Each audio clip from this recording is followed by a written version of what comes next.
Hi everyone! Welcome back to my channel again.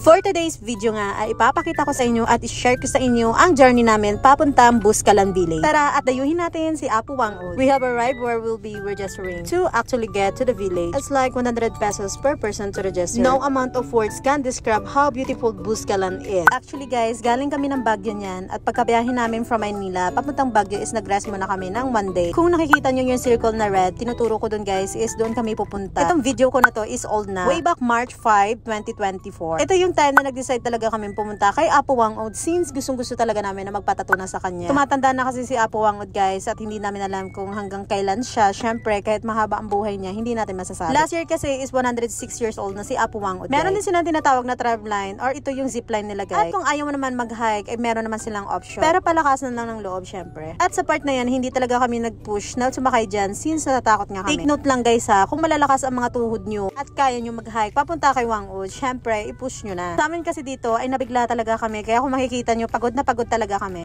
Nabigla din talaga ako dito guys since mahaba-haba nga ang dinride ko dito. Pagkarating talaga namin sumabag agad kami sa hike, kaya nga sobrang nakakangatog talaga sa tuhod. Make sure lang guys sa pagpupunta kayo ng Buscalan, dapat meron na rin kayong kausap sa pagtutor or tour guide. Meron din akong i-recommend sa inyo guys if ever lang na gusto nyo pumunta dito, at meron din akong kakilala dito sa loob mismo ng village nila.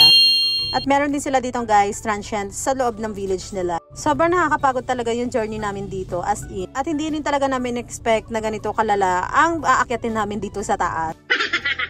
Kung makikita nyo kami dito ay talaga naman sobrang pawis na talaga at sobrang init na ng mga katawan namin. At kailangan na rin talaga namin maghilamos dito at ang lamig nga ng bukal ng tubig na dito. Every two step talaga guys is sobrang nakakapagod at nakakahingal na feeling talaga namin ay masishigpay na kami.